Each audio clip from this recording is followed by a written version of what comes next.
Et maintenant, parlons de la guerre en Europe de l'Est.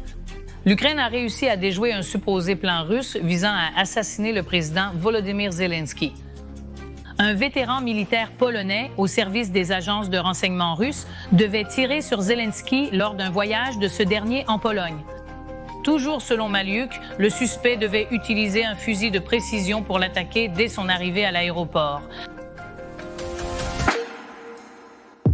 Les autorités ukrainiennes ont déjoué un complot russe visant à assassiner le président Volodymyr Zelensky. La révélation a été faite par le chef du service de sécurité de l'Ukraine, Vassil Maliuk, qui a détaillé comment les services d'observance de renseignement russes prévoyaient d'éliminer le dirigeant ukrainien lors d'une visite officielle en Pologne. Selon lui, un vétéran militaire polonais, recruté par les services secrets russes, devait utiliser un fusil de précision pour attaquer Zelensky dès la piste de l'aéroport avant qu'il ne quitte l'appareil. L'équipe de sécurité ukrainienne a identifié que le plan incluait également l'utilisation d'un drone équipé d'une caméra à la première personne, permettant au tireur de contrôler l'appareil à distance et de chercher un angle fatal, même à distance. L'appareil devait être lancé à proximité de la délégation de Zelensky, augmentant ainsi les chances de réussite et rendant toute réaction de la sécurité plus difficile. Grâce à l'action rapide des services de renseignement ukrainiens, le suspect de l'attentat a été arrêté avant de pouvoir lancer l'opération. Bienvenue dans Vie à la caserne.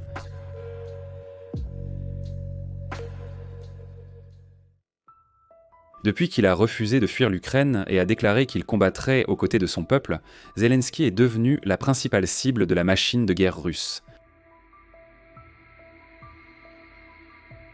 Les forces de sécurité qui le protègent vivent en état d'alerte permanent, car le président est considéré comme le symbole de la résistance ukrainienne et l'éliminer serait une victoire stratégique pour le Kremlin. Vladimir Poutine considère Zelensky comme un obstacle direct à son plan de rétablir l'influence russe sur les pays de l'ancien bloc soviétique. Pour Moscou, affaiblir la direction ukrainienne pourrait faciliter l'imposition d'un gouvernement plus aligné sur le Kremlin. Pour les Ukrainiens, protéger Zelensky, c'est protéger la souveraineté du pays.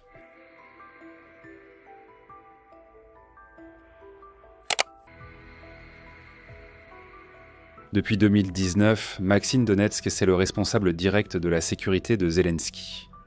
Il a été aux côtés du président lors des premiers bombardements à Kiev, lors des rencontres diplomatiques avec les États-Unis et même dans les zones de combat.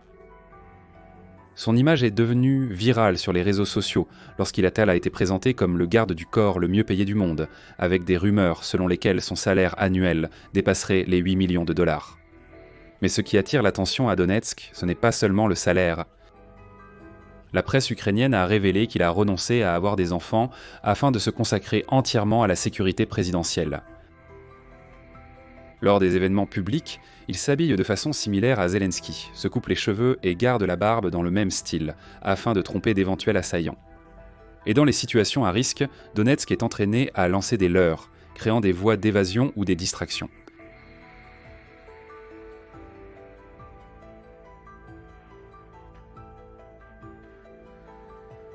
La guerre déclenchée par la Russie s'est finalement transformée en un conflit d'envergure mondiale. Ce qui était prévu comme une campagne rapide est devenu un conflit prolongé, avec des estimations faisant état de plus de 250 000 soldats russes tués au combat et près d'1 million de pertes, si l'on compte également les blessés. L'usure des forces russes est évidente et la nécessité de recourir à des renforts, même en provenance de la Corée du Nord, met en évidence la force et la résistance imposées par l'Ukraine.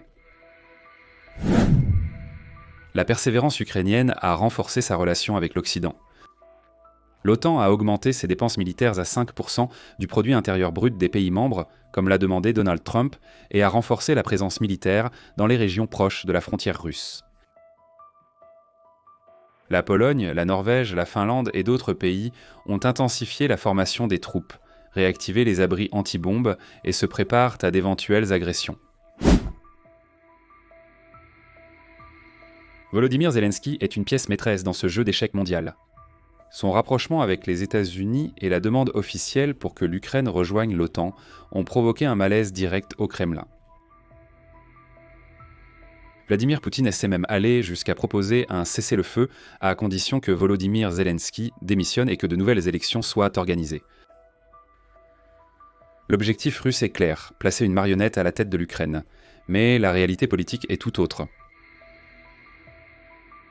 L'OTAN montre déjà des signes qu'elle acceptera l'Ukraine comme membre dès que le conflit sera terminé. Selon les règles de l'Alliance, un pays en guerre ne peut pas être admis, et c'est pourquoi maintenir les combats actifs peut être la seule façon pour Poutine d'empêcher l'entrée de l'Ukraine dans l'Alliance.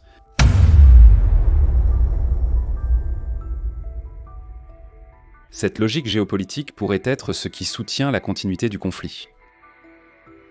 La tentative d'exécuter Zelensky sur le sol polonais montre que Poutine est prêt à franchir des limites. La Pologne et ses membres de l'OTAN, et un attentat sur son territoire serait interprété comme une attaque directe contre tous les pays membres. Cela aurait pu entraîner une escalade militaire internationale aux proportions catastrophiques. C'est pourquoi les services de renseignement ukrainiens redoublent de vigilance. Les sabotages, l'espionnage et les tentatives d'assassinat contre Volodymyr Zelensky sont devenus monnaie courante, faisant du président ukrainien l'un des dirigeants les mieux protégés au monde. À chaque mouvement, son équipe doit penser 10 pas en avance sur l'ennemi. La coordination entre les services secrets de l'Ukraine, de la Pologne et des alliés occidentaux a été fondamentale.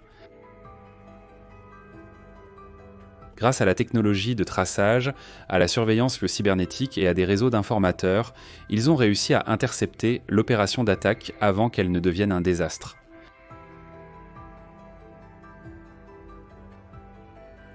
Pendant ce temps, la Russie fait face à une usure politique interne. Les sanctions économiques nuisent à son industrie de l'armement. Et la population ressent déjà l'impact de la prolongation du conflit.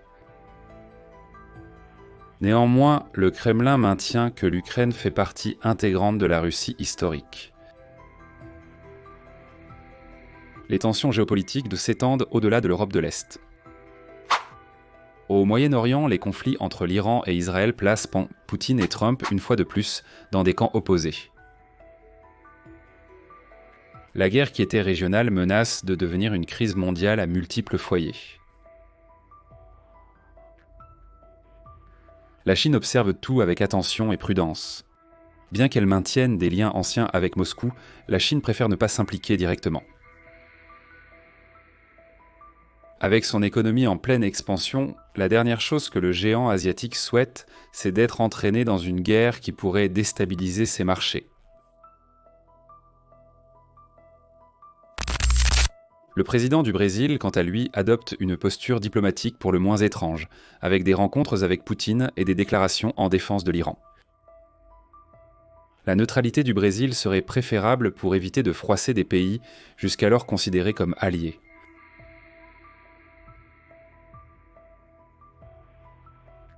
Malgré la pression, Zelensky fait preuve de résilience et de compétences politiques. En maintenant l'Ukraine ferme face à ce qui était jusqu'alors la plus grande puissance militaire du continent, il a consolidé son image de leader d'un peuple qui refuse la soumission.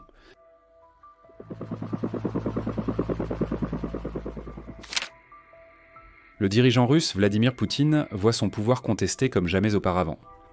Sa stratégie de dominer l'Ukraine rapidement a échoué, et il fait maintenant face à une guerre prolongée, à une résistance internationale et à des tentatives infructueuses de faire taire le symbole suprême de la résistance ukrainienne. Avec le conflit qui perdure, le monde demeure en alerte. Un mouvement mal calculé peut déclencher une chaîne de réactions aux conséquences imprévisibles. Zelensky continue de tenir bon, mais il reste une cible constante, et chaque tentative contre sa vie révèle encore plus le désespoir du Kremlin.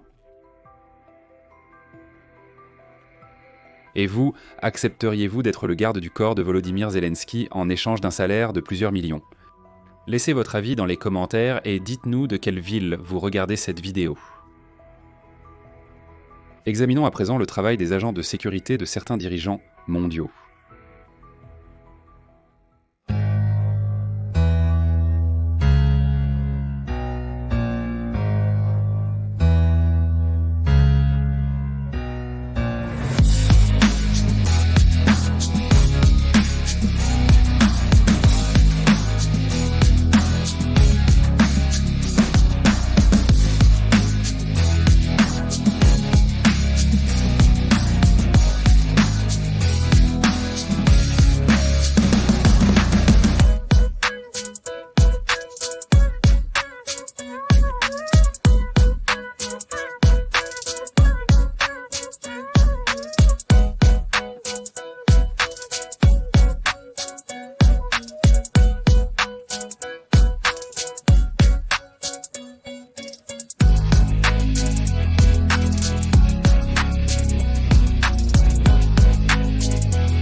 Survie à la caserne, vous êtes informé de toute l'actualité militaire.